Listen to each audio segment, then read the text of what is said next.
When pop singers turn to serious acting, the critics usually reach for their guns, and the bigger they are, the harder they fall. Well, they don't come much bigger than my next guest, who went into films after a highly successful career in pop music, both as one of the Supremes and then as a solo singer. For her first film, in which she took on the formidable task of portraying the legendary jazz singer Billie Holiday, she was nominated for an Academy Award. She's in London now for the opening of her second film, Mahogany, and for a series of concerts. Ladies and gentlemen, Diana Ross.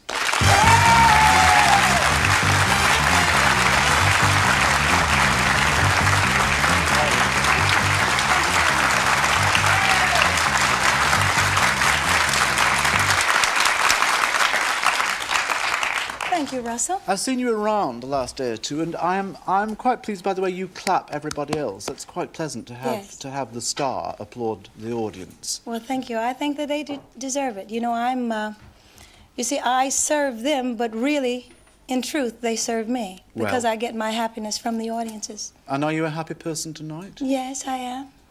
Yeah. So far? Do you think you're going to make me unhappy? I don't think that you can. I hope to God I make you even happier than you are at the moment. Thank you very much. Now, when you were at school, Diana, you were voted, amongst other things, one of the best-dressed girls in your class.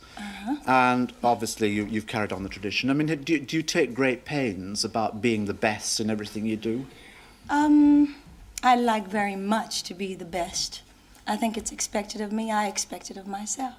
And is that something that you've learned to do, or is it something that was poured into you by your mummy and daddy? I guess I'm basically on automatic. I think I have, you know, got inside me what my mom and dad put inside of me. Yeah. Which was what, do you think, if you had to put something on a piece of perfection, I guess. I'm in the service business, you know, and I know that I want to please. I guess maybe being the second child, which I was, the second eldest of 6 children, I wanted the attention. And I worked for it. I had to work for it. There were 6 children. And so maybe that's why I'm in the business I'm in today. Have you thought this out, or have you ever lain on a God bless him, psychiatrist's couch anyway? No, I've never been to a psych. I guess I basically have thought it out myself. Yeah. I'm very clear as to why I'm in this business. And I became clear. I haven't worked in a year. I've had a baby. I have 3 children now. And I decided I'm going to be super mom, and I was going to stay at home and be with my kids. But during that 9 months of the pregnancy, I realized that that just really was not enough for me, and that it wasn't the amount of time that I spent with my kids that were important, but you know, it wasn't how long. It was just what I gave them when I was with them. Right. So at that point, I realized my career was very, very important to me. And so that's why I decided to get back out there and do what I was happy doing. Good. You know, I really think that each of us should not sacrifice our talents or what have you just for our family. And the reason I feel that is because kids really know when they're loved. And you don't have to be there every minute. You don't have to prove anything to them because they know that. Right, right. So that's why I'm working. And they obviously do they know who you are, if you know what I mean? Absolutely, yeah. I mean, I know they call you mummy and everything, or I hope they do. But yeah. Do they know that you're called Diana Ross? It's so funny. That's wonderful stories with that, because my kids have never heard of the Supremes. They don't know. And then when I had my last child, and it was a girl, and we tried to expect a boy, but how did you try to expect a boy? Well, we tried to continue thinking about boy. We resisted a girl, and the more you resist, you get it. You know, whatever you resist, you get. Right. So what happened is I'm resisting you at this moment, but do. You are? Well, you certainly are going to get me. Don't resist me. It's going to be a good night. Go on, Diana. We have 3 girls, and everyone sent little cards with the flowers saying, "You got the Supremes again," and terrific. And I was really very happy, you know. And my daughters hear this, and sometimes you're not aware that they listen to everything. My 4.5-year-old, I was in the tub with her. I bathe with my kids. It's fun. It's wonderful. So I was in the tub, and I said, "You know, you look just like me, Rhonda." And she said, "Mommy, everyone says we look like the Supremes. Who are the Supremes?" You know? And so I tried to explain to her what the Supremes were all about. But they hear this all the time, you know. Yeah. And so even though they don't know anything about the Supremes and all that, they know that Mommy is Diana Ross. Also, in the morning when they have breakfast, there's a thing that comes on television that sells albums. All the Supremes' latest hits. If you want them, write into Diana Ross, so and so and so and so. And they hear that and they look around, Diana Ross, you know. And also, when I sing to my kids, they tell me to shut up. They do. And the reason they do is because they sing better than I do. But do you have any deep ambition for them at all? Well, my really most deep ambition for the kids is that they be happy. You know, really. It's difficult. I think it's difficult for children that come from a family where the mother or the father is successful. You know, they're constantly trying to prove something. I expect to make, my intention is to make that different for my children.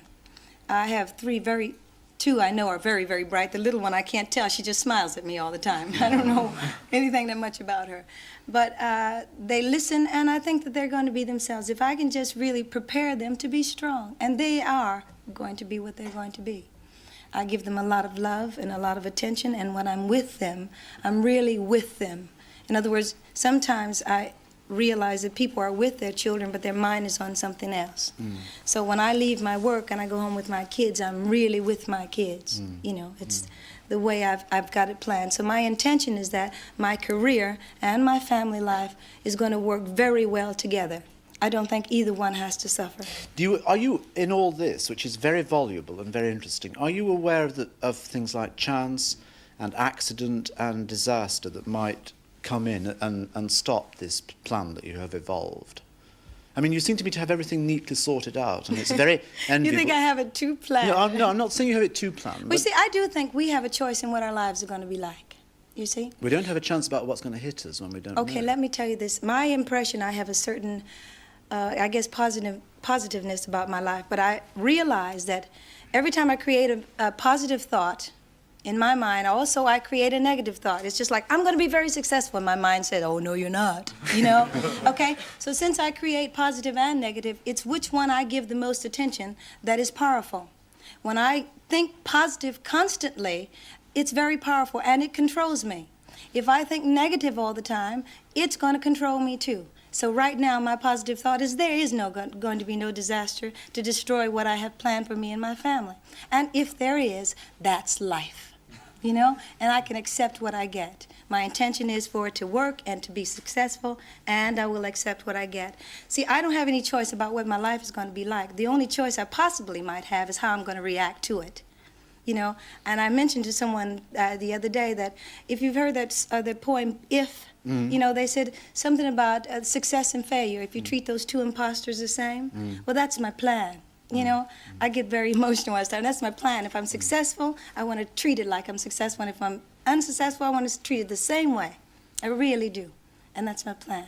I'm getting shook because I feel really emotional about that. Oh, that's good. Yes. I'm glad there's the central core of belief. I mean, that Yes. gives you obviously something to hold. Well, I think finally in my life, I've been in the business 15 years, and for the first 10, I think I had no convictions whatsoever. I only did what I was told to do. Were you programmed at all?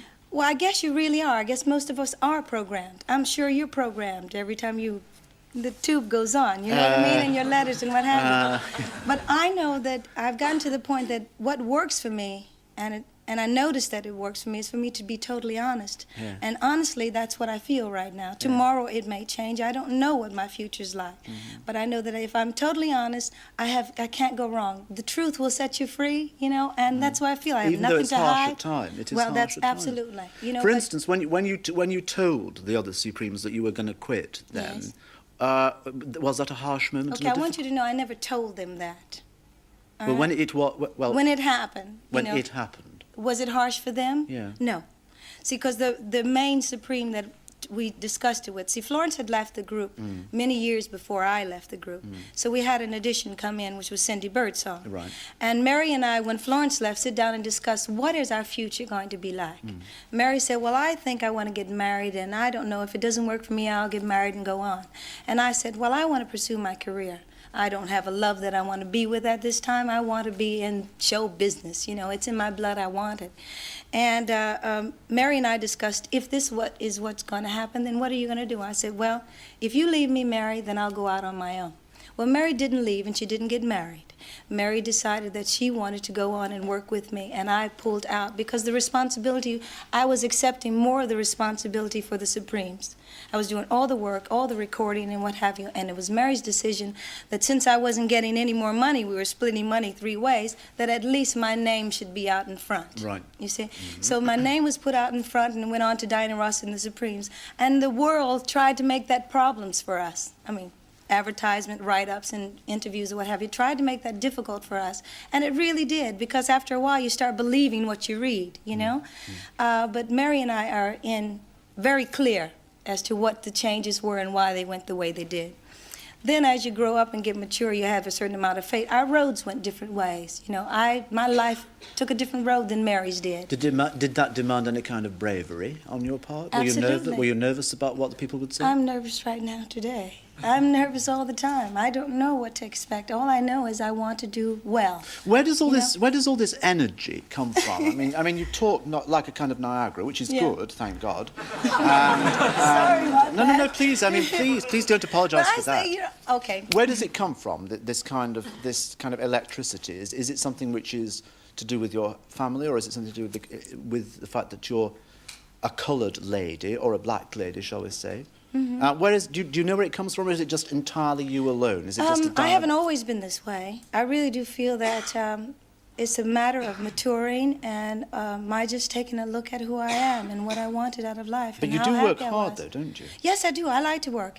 You know, when someone asks Berry Gordy, why is she going out on tour? She doesn't have to work. No, I don't have to work anymore. Not really. I can be with my kids.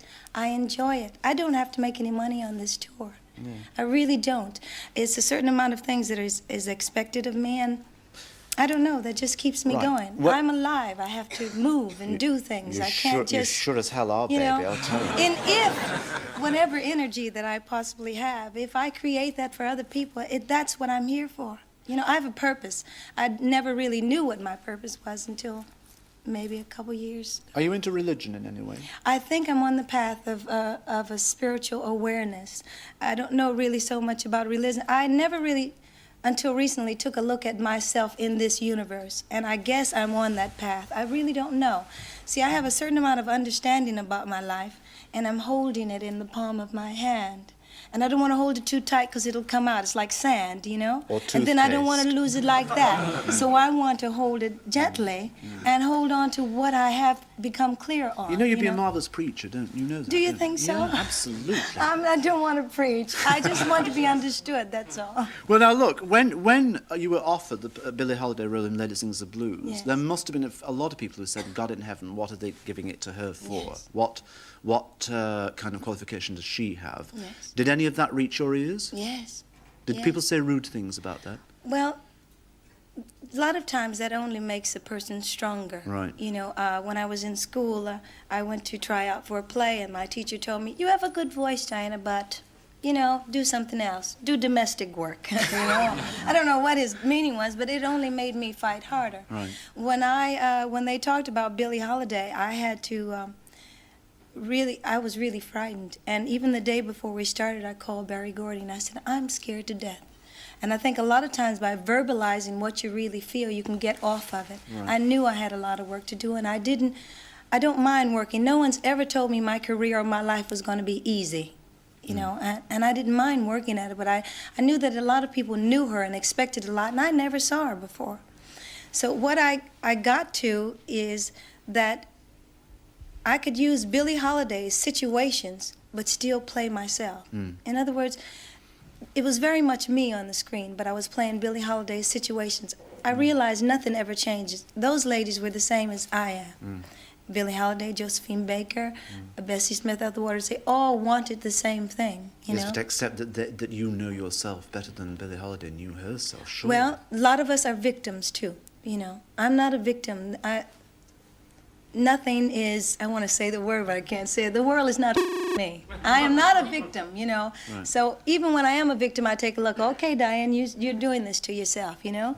And I know that now when, you know, like victims want, it's like when a kid fall down and cry and you go and help them all the time, you know. You got to just go and let them cry for a minute, and then they can get off of that, you know, and realize that, you know. Did you cry when you didn't win an Oscar with that performance? Yes, I did. Yes, I did. Are you over that Well, now? see, because I wasn't really honest with myself during that thing. I kept saying, I don't care if I get an Academy Award. I really don't care. You know, it's not important to me. I don't do movies for that, for rewards or whatever. And then when they said someone else's name, it really hurt me. And what I really realized is that it was important for me to win that. I wanted to. Were you there? Yes, I was there. I was holding on to my husband on this side and Barry Gordy on this side. And we just, I mean, I tried to hold the tears back, but I just couldn't, you know. Well, I think it's a And terrible situation. I really tell you think what it's a also is terrible very situation. difficult is that the nomination clutters up your space for your next picture. You know, you're constantly trying to prove something again. If you didn't ever have that, then you can almost make a fresh new start.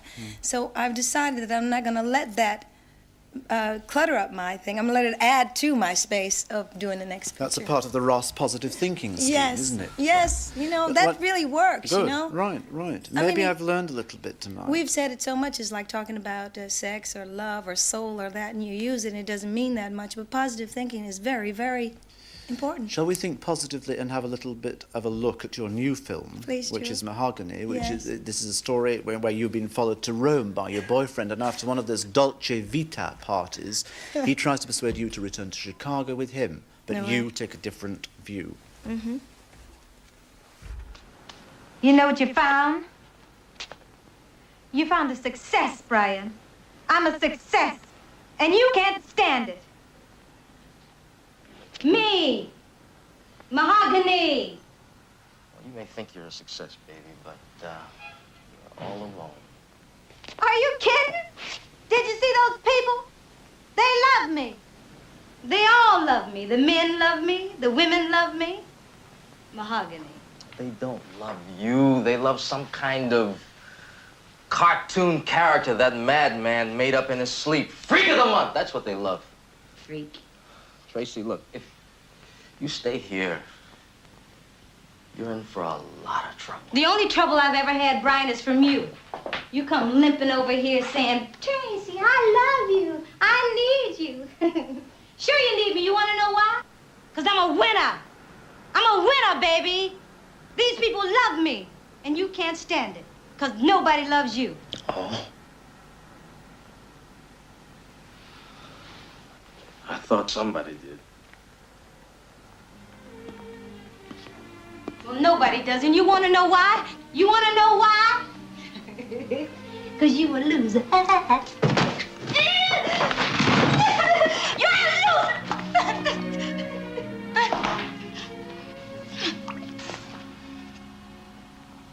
And I'm gonna be bigger even. I'm gonna be a bigger success than you can ever see. How do you like that?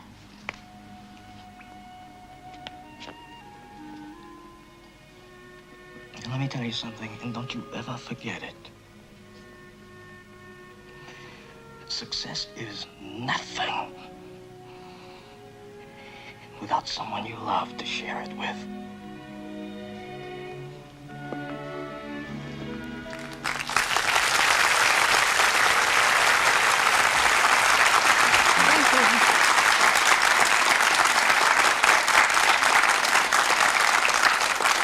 There are some powerful moments in that movie, aren't there? I mean, I shan't give anything away, but a lot of peculiar things happen to you. It's also a very beautiful movie. Yeah, I mean, visually, I loved Rome when we went there, and it's just a lot of pretty things in the movie, and it's a kind of movie, I guess, a black woman never ever thought she would ever make. Really? In the Yes, best sense, very it's good. also old-fashioned. Do you know what I mean Yes, by that? I'm yes. not being, People I'm not- have said that. I mean, I really. Oh, damn it! See, You mean that somebody said it before me? Yeah, nothing's been said. This is never the first time, right?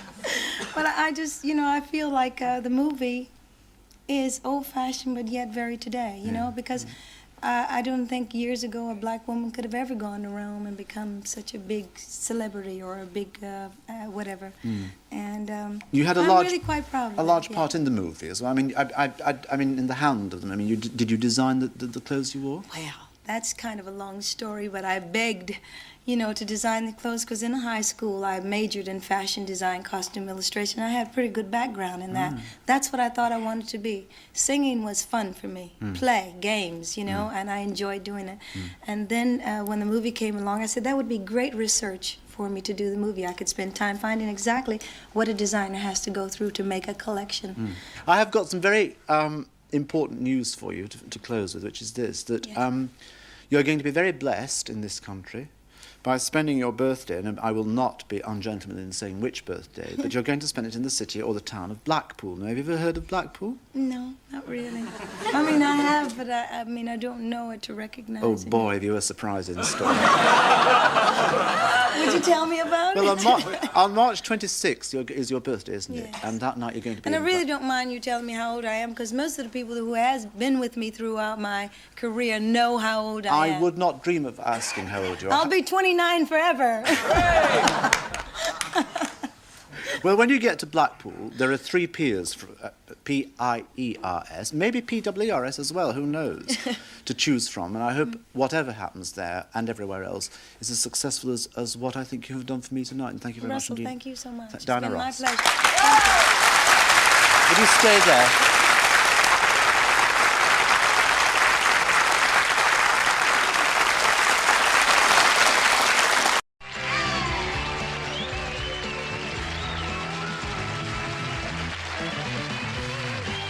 And we are back. And we have a super show for you tonight. With Burt Reynolds, Jay Leno, Jack Douglas, and this lady who is most talented. She is most talented, and she's going to have her own 90-minute special. The special is called An Evening with Diana Ross, which will going to trace her life and career. On the big event this Sunday night, would you welcome, it's great pleasure, Diana Ross.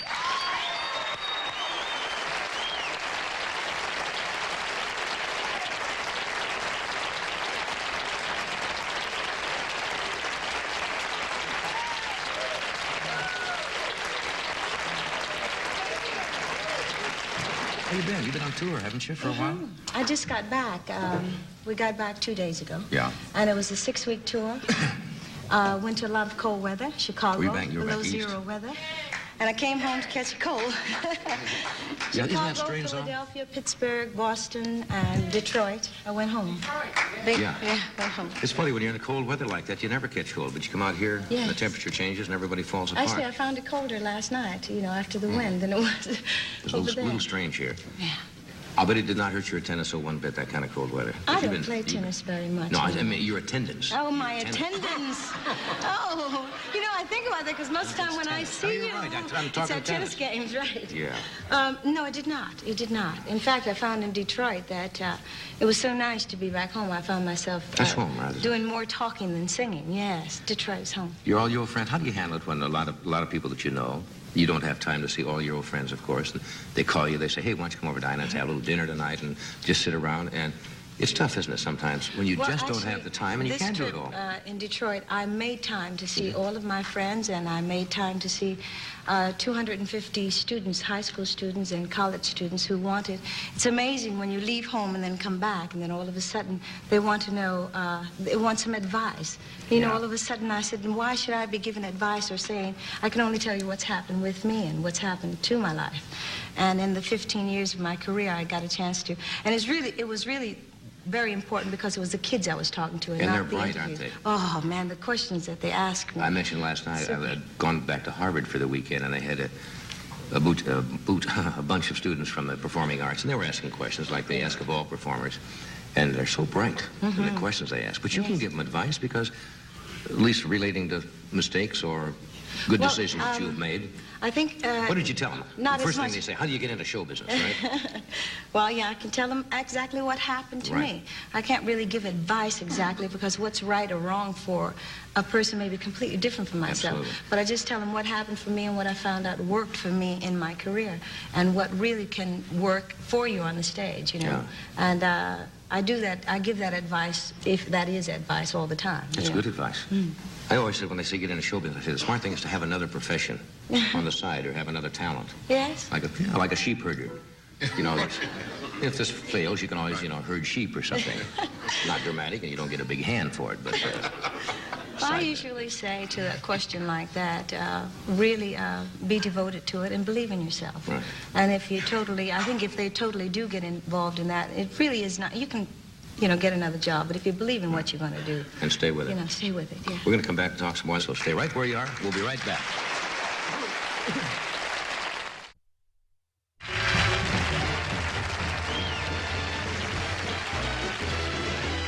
what's the thing you miss most when you're on the road?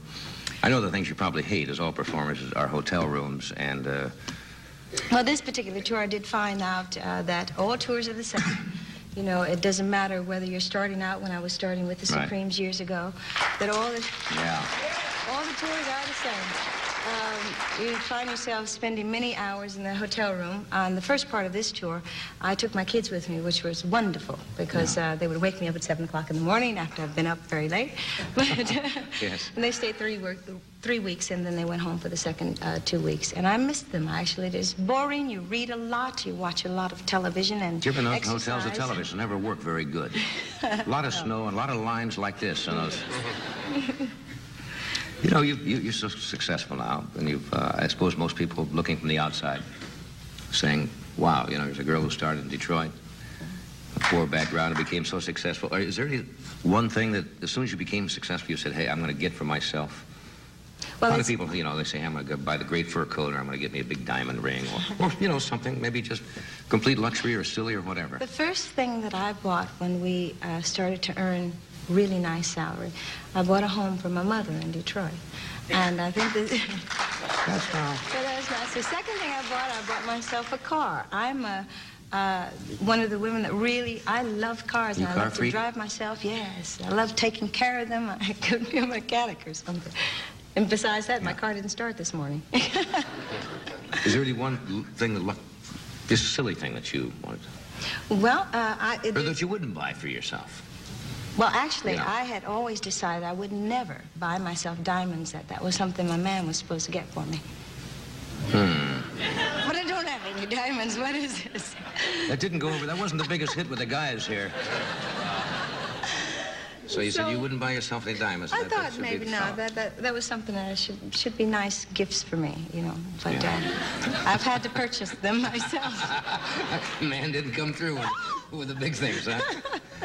The special tomorrow is based, I know, on your life, your career, basically. You Is wanna it just- tomorrow? It's a 6th. When did I say? Sunday. A 6th, I'm sorry, on Sunday night. I don't know. I'm off time too. Is that basically the premise of your different facets of your life and career? An evening with Diana Ross started I sat down and I talked about all the things that I might really like to do for a change for myself. I've been doing shows that were really produced for me. Somebody decides which song you sing and what you say.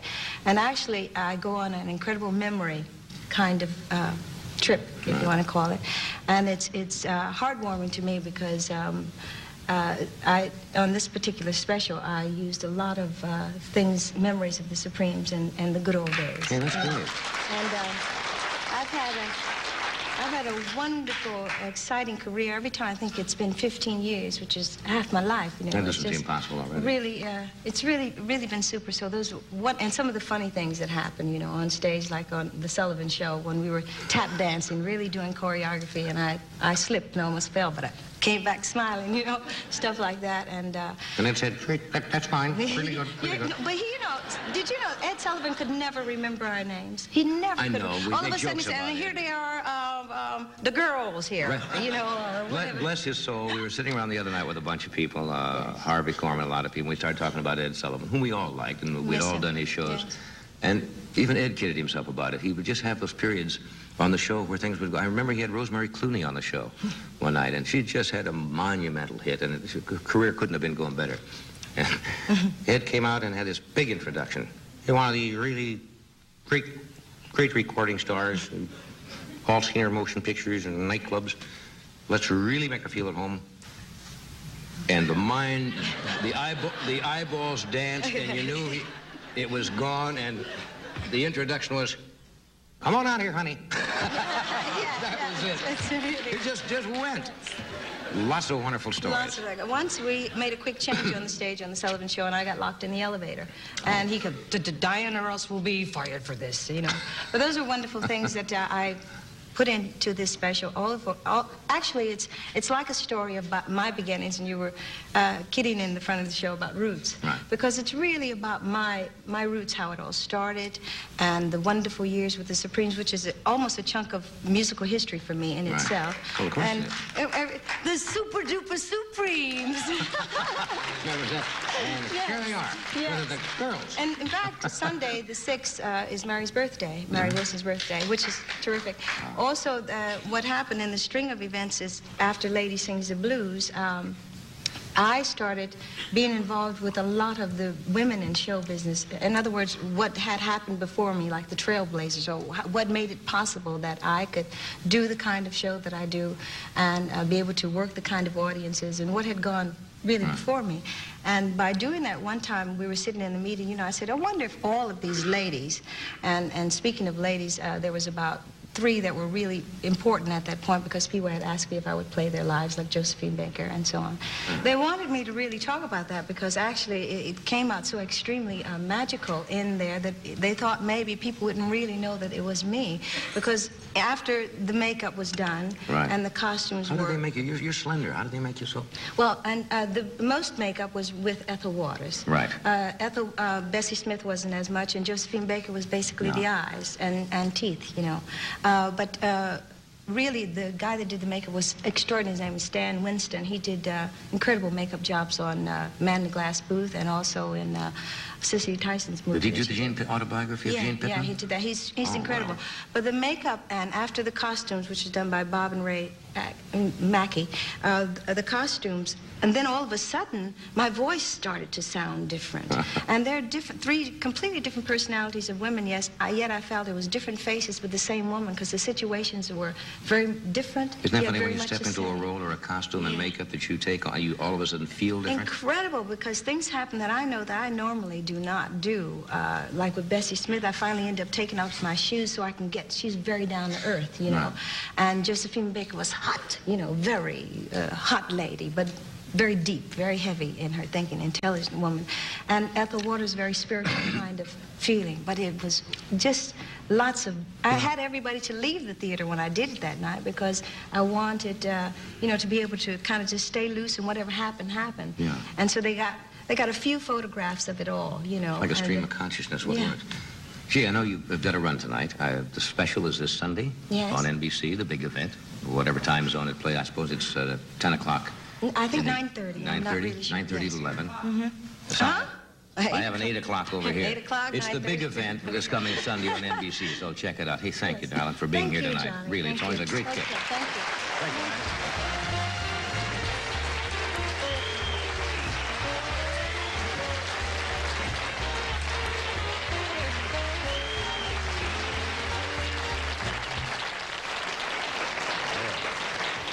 Not a bad way to start off a show, is it? And we have Burt Reynolds backstage. I assume Burt is back there. And we have Jack Douglas, crazy writer Jack Douglas, and Jay Leno, a clever young comedian for you. And we'll be right back after this.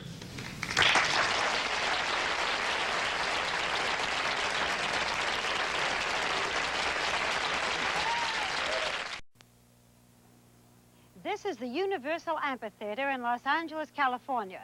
It seats 5,000 people. And these nights it's been totally sold out, not a seat available. The star attraction, Diana Ross. Not the skinny kid who made the Supremes supreme, but the strikingly beautiful and totally glamorous motion picture and recording star who can and does demand $1 million a film. I'm getting ready for love, brand new start. Here's my heart. I'm getting ready for love. I can feel this time is real. Diana left the Supremes 8 years ago to try a solo act. Has since sold millions of records and made 3 motion pictures. The last, the musical extravaganza, The Wiz. Has made the wonderful come true. I'm getting ready for love, brand new start. Here's my heart. I'm getting ready for love. Diana is 34 years old now, the mother of 3 little girls, ages 7, 6, and 3. She has an apartment in New York and this 12-room house in Beverly Hills, bought when she was married to Robert Silverstein, a talent manager. The marriage broke up after 6 years. Her success has brought her every material comfort. Believe it or not, within 24 hours before we came here, she completely refurnished the living room. She was born in the Detroit housing project, one of 6 children, but it was by all accounts a happy family. The Supremes, Diana, Mary Wilson, and Florence Ballard, started singing in high school. Discovered by Berry Gordy of Motown Records, who groomed them and recorded them, they were the only group in history to have 6 consecutive gold records in 1 year. Mary Wilson still sings. Florence Ballard left the Supremes and died penniless in 1976. Diana went on to all this. When you come out on the stage and you're so divine and the sequins and the furs and everything's just dripping, you have a line in which you say, whatever happened to that girl from the Brewster housing project in Detroit? Do I still remember that girl? And then your answer is, nope. No, the lines are, whatever happened to Diana Ross from the Brewster projects in Detroit? Whatever happened to that girl? And you know what I say to that? I say, who? And that is a joke, so that everybody, I remember the girl very clearly. The source of my life has not changed really that much. My ambitions are the same. My caring about people and love for children is all the same. Lots of that hasn't changed in me. What do you read sometimes? Because I do a lot of, I do a lot of homework before. And some of the articles talked about your being cold or difficult or testy. Where does that stuff come from? Gee, I have been cold and testy. That is one of the things. When you're wanting everything to be right, a lot of times you make a lot of mistakes, and you are quite rough on people, and you forget. And I have all different sides of me, just like everybody else. Sometimes I'm really uptight and rude and nervous, and sometimes I'm sweet and wonderful and loving, and everybody loves me. And sometimes they hate me. No, lately, in the last couple of years of my life, I've just gotten better. I mean, I'm not. I don't know. I've gotten better about my relationship with people. I'm not half as frightened. Maybe, once again, I say that I'm not half as afraid. Why not? You frightened me before when we met. You frightened me a lot, but you don't frighten me half as much now. Backstage last night, I said, don't be afraid of me. Yes. And I did a little research on you, too, before we did the show. I read a lot about you. So I wanted to take the time to know you, which also helps me to be a little more comfortable. You talk about the fact, though, that you're not afraid anymore. What made the difference? Not totally. I still have fears. What are you afraid of?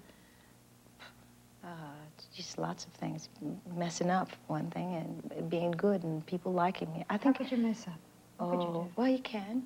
I really am, because I've always, I guess being a second child and always wanted attention, or whatever the reasons I'm in show business today, I've always wanted everyone to care about me. And you can't get everybody to love you, I guess, and I try very hard. It's just like, love me, please. Do you feel that way when you're on stage? Yes. Yeah? Yes. Do you feel they do? Yes.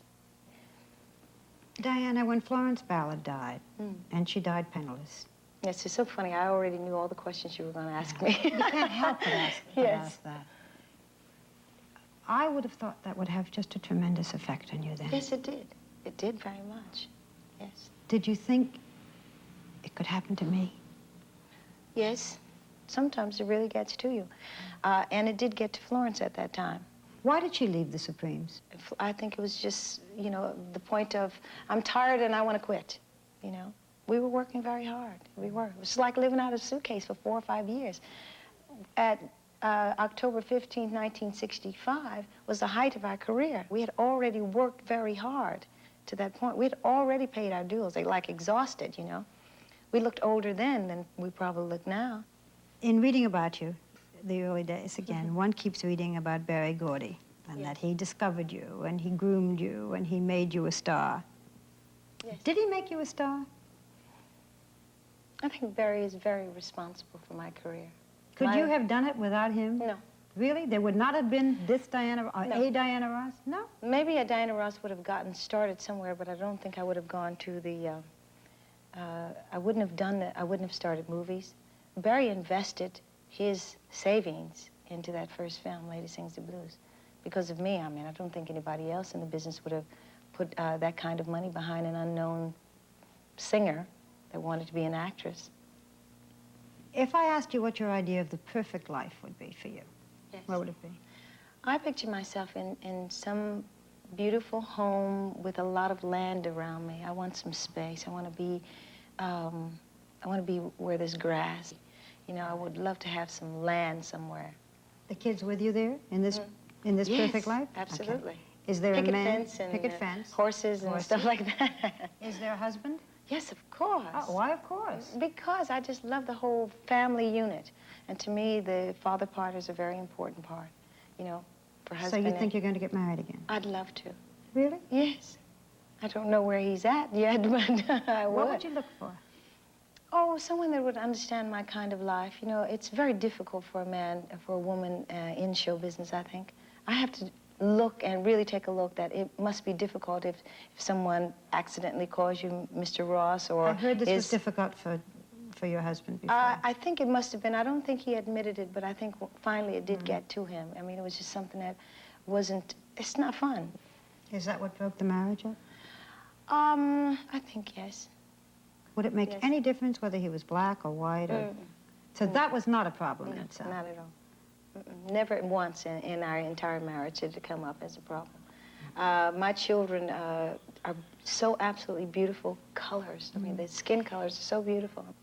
Do you date now? Are there men in your life? No, I haven't had I time. mean, that's what I never read about it. You know, yes, you'd love to get married, but who do you see? Yeah, I haven't dated anyone yet. Do you miss it? Yes, a little bit, but not really. You know, I'm really very busy, not where I have to think. I think about it.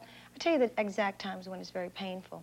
It's when you leave a show like last night, where all the people are out there and they're giving you all this love and, you know, you're getting all the feelings and you're performing and it's back and forth, really give and take, all very good. You come backstage and you have your wonderful close friends backstage. And then you come home at night by yourself. And in those cases, if I hadn't had my children with me, a lot of times it would have been unbearable. So I throw myself into my work and I throw myself into raising of my children, which is really okay now. It's not that painful. You know, I mean, life is, I feel like I can really get along without having a man around all the time. I think I can, you know. I think. Who takes care of the kids when you're away? My mom. Aren't you My lucky? mother. Yeah, she's She lives with you and extraordinary. takes care of the kids? My mother comes in when I'm away working. We just like trade places. She becomes me when I'm not there. And I'm actually a copy of my mother because everything she taught me, that's the way I raised my children. I hear myself talking to my kids. It sounds just like her. You know, so really when she's there with them, they're used to the same things. You know, we say the same things. Would you want your kids to be in show business? Is it what you would wish for them? If that's what made them happy. Would it make you happy if they were? Yes, it would be okay. Is it a It's good not life? bad, yes. It's not bad at all. Is it the best life? Yes. There's nothing better. What else would I be doing that's better than this? You know, you have to remember where I'm from and what we had offered to us. My sister being a doctor was incredible in our lives, you know. She fought hard. My sister studied from the time I knew her. She was always studying to become a doctor. That's important. You know, it's an important thing to do. And my dad, you know, my singing, you know, do something important. You know, he didn't think that singing would amount. I'm going to be singing for the president next week, you know. What do you really want now that you might not, you know, ordinarily admit, but that, you know, would really hurt you, it really matters? Oh, there's a lot of things. A new fur coat. No, no, I think I'd like to be in love. It's a time and a part of my life that's was absolutely incredible. And I don't feel like I'm in love. You know, I like having my husband. And I'm not in love right now. That's why I'm not dating, because I don't even feel it. I mean, if I met somebody that excited me, it'd be different. I have not right at the moment. But the whole idea of being in love is just wonderful to me. I'm not in love right now, and that's sad to me, because I like love. I do very much. What are you most proud of?